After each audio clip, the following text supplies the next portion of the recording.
Kasihan yang belakang.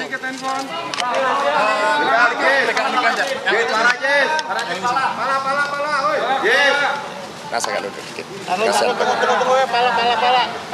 Biar berkeadilan. Ya, saya ulangi ya, yang tadi saya ulangin ya.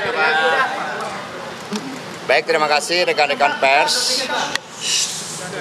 Baik, terima kasih rekan-rekan pers. Jadi di pagi yang cerah ini, seperti yang saya janjikan, selaku warga negara yang taat pada hukum, saya memenuhi panggilan dari Komisi Pemberantasan Korupsi untuk memberikan keterangan, dan saya diundang dalam kapasitas sebagai saksi atas persoalan yang berkaitan dengan saudara Harun Masiku.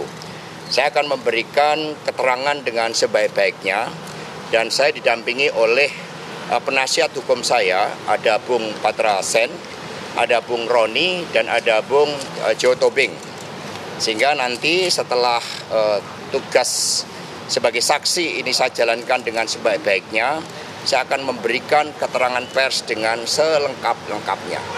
Terima kasih. Pak, ya. kalau menurut Bapak ini tuh bidikannya sebagai Nanti, apa Pak? Sebagai nanti. Berkasnya Pak, berkasnya boleh Pak, kasih lihat Pak. Soal dugaan pasal 2. Ya, pemirsa, tadi adalah pernyataan langsung dari Hasto Kristianto begitu tiba di gedung KPK seperti yang tadi diinformasikan oleh rekan kami Prita Zeka, tiba pukul 9 pagi.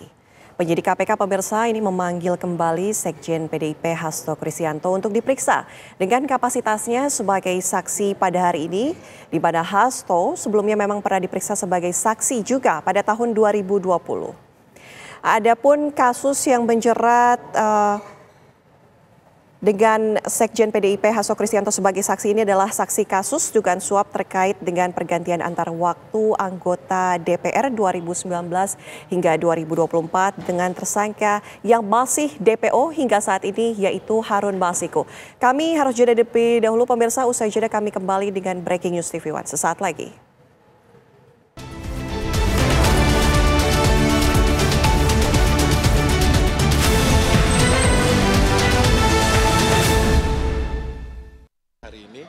Mengawal proses hukum pemanggilan Sekjen PDI Perjuangan Mas Hasto Kristianto.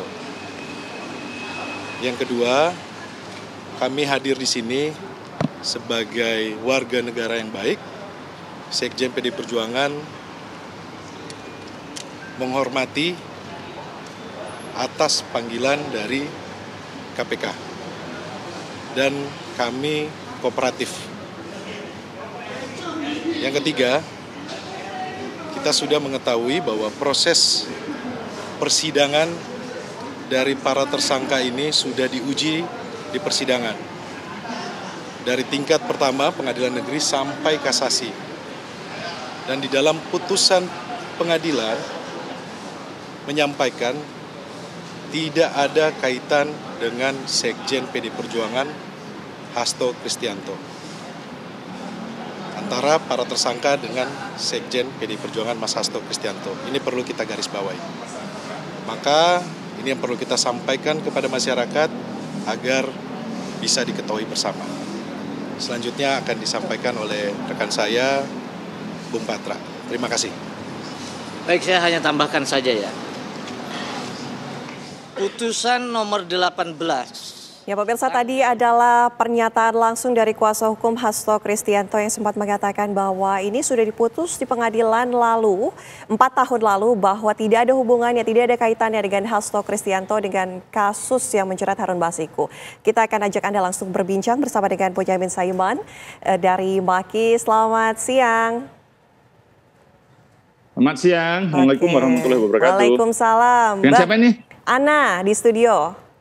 Oh ya, Ana. Oke, terima kasih. Bang, kalau kita lihat kasus ini sudah 4 tahun berlalu begitu dan sudah diputus juga di pengadilan bahwa Hasto Kristianto dikatakan tidak terlibat, tidak ada hubungannya dengan kasus ini. Apalagi ada satu DPO Harun Masiku yang sampai saat ini tampaknya ada kesulitan ya untuk mencarinya pihak KPK. Ini Anda melihatnya seperti apa?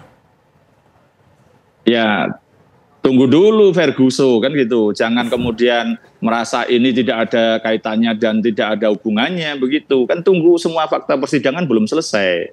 Ini saya kira terlalu prematur kalau dikatakan bahwa tidak ada kaitannya. Misalnya kan itu ada dua potensi yang mengaitkan dengan Pak Hasto begitu, bisa jadi persembunyiannya itu Pak Hasto tahu atau ikut menyembunyikan atau ikut membiayai misalnya kan begitu. Kalau dengan pokok perkara memang bisa aja memang tidak ada kaitannya. Yang kedua misalnya Harun Masiku itu diduga menyuap Wahyu Setiawan dan kawan-kawan dengan duit 900 juta atau 600 juta lah minimal. 600 juta? Itu bisa jadi uangnya dari mana? Jangan-jangan pinjam dari Pak Hasto dan Pak Hasto tahu misalnya kan gitu. Nah ini misalnya loh ya berandai-andai. Jadi maksud saya jangan gembira dulu, jangan senang dulu gitu. Bahwa betul kalau bisa jadi dalam persidangan-persidangan yang lalu itu aman Pak Hasto itu, tapi bisa aja menjadi tidak aman. Tapi saya berharap ya dalam posisi ini netral aja lah, bahwa kalau ada indikasi ada alat bukti ya diproses, kalau tidak ada harus dinyatakan bahwa Pak Hasto tidak terlibat gitu loh. Jadi itu yang harusnya oleh pada posisi ini yang dilakukan oleh KPK juga gitu, menuntaskan ini gitu. Nah, tapi sisi lain saya mengucapkan selamat kepada Pak Hasto Kristianto karena apa? Proses yang 2 minggu ini menjadi hit gitu Pak Hasto, nilai jualnya sangat tinggi gitu kan. Dan saya menduga kalau boleh menuduh ini jangan-jangan kong-kali-kong dengan KPK ini untuk sekedar tektokan kan gitu kan. Oke, Bang Bonyamin. Nah itu yang namanya politik itu bisa begitu Ana gitu. Bang siapa Bonyamin, memanfaatkan ini siapa. artinya bisa saya asumsikan bahwa Anda masih melihat ada hal yang masih bersisa tanda tanya begitu di persidangan kemarin selain 2 hal tadi. Ya. Gini loh, sebenarnya kalau secara materi boleh saya ulas. Dalam kasus Pak Nazarudin Kemas meninggal dunia kan ada pengganti. Ya, Lah PDIP menghendaki penggantinya bukan suara terbanyak kedua, yaitu siapa orang Sumatera Selatan lah.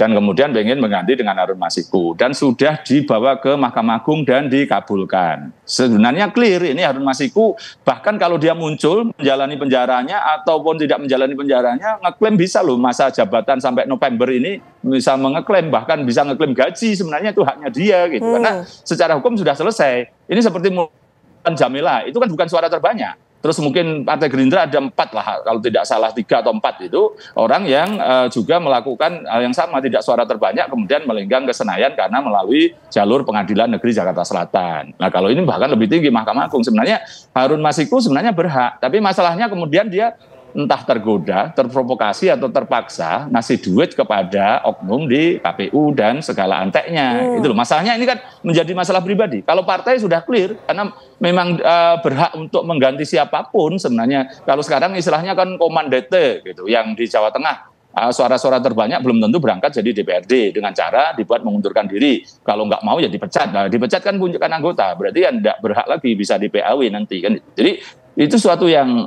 secara administrasi, secara ketentuan sudah selesai. Masalahnya ketika kemudian Hasto tergoda atau terpaksa itu untuk ngasih uang ke sana. Itu aja sebenarnya. Dan saya kan sudah teriak-teriak setahun yang lalu supaya ini tidak digoreng-goreng politik menjelang dan setelah pemilu, maka KPK untuk sidangkan in absentia. Disidangkan tanpa kehadiran Harun Masiku. Nanti kalau diputus 3 tahun atau 2 tahun, tinggal kalau ketangkep tinggal menjalani. Oke, Bang Bonyamin, sehingga tidak digoreng-goreng politik gitu loh, Maki sendiri. Nah ini menarik. Kalau pemilu saja sudah selesai, artinya masih ada unsur politis yang dikembangkan saat ini. Ya apapun Pak Hasto kan seakan-akan sekarang tanda kutip menjadi oposisi.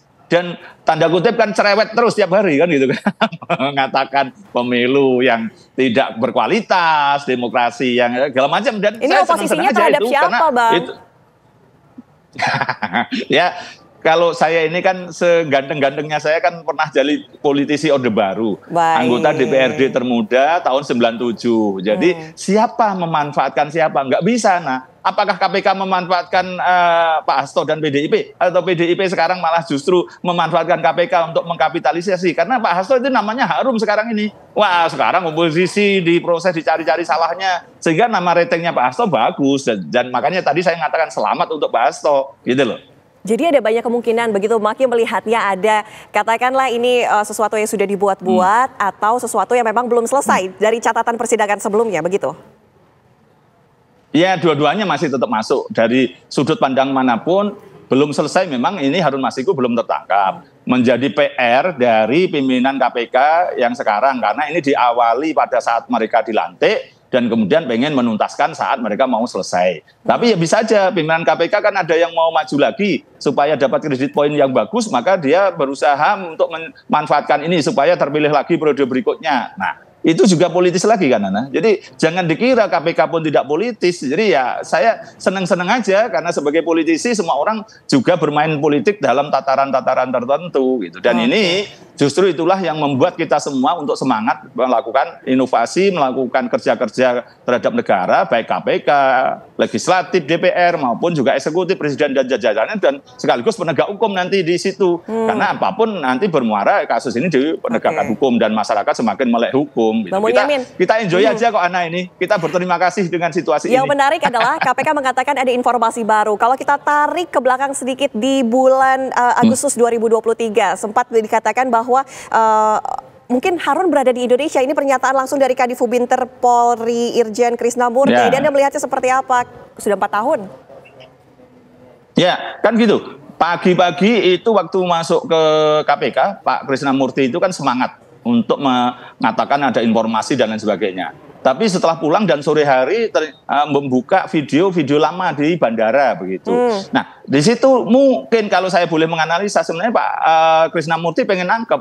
Tapi respon KPK ternyata adem ayem, anyep gitu. Jadi ya terus jengkel, akhirnya yang dibuka data lama aja sekalian gitu loh. Karena nampaknya yang mau dibantu kok kayak anyep aja, kayak dingin-dingin aja gitu loh. Jadi banyak hal lah kalau mau kita analisa pada dan saya yakin kalau kepolisian mau nangkep, jangankan hari ini atau kemarin, saat itu pun sudah bisa nangkep. Kalau memang itu diminta oleh pimpinan KPK secara keseluruhan, sebulan, 2 bulan setelah ini saya kira juga bisa ditangkap gitu loh. Jadi tidak ada persoalan sebenarnya. Artinya polisi ini mampu. kita masih menunggu menanti apakah memang ada yang melindungi atau tidak. Terima kasih Bang Bonyamin Saiman sudah bergabung bersama kami di Breaking News TV One berkaitan dengan kedatangan Hasto Kristianto di gedung KPK Jakarta. Dan informasi tadi pemirsa menutup Breaking News TV One hari ini. Sesaat lagi pemirsa jangan lupa untuk menyaksikan program Kabar Dunia bersama saya Natelita. Sesaat lagi, sampai jumpa.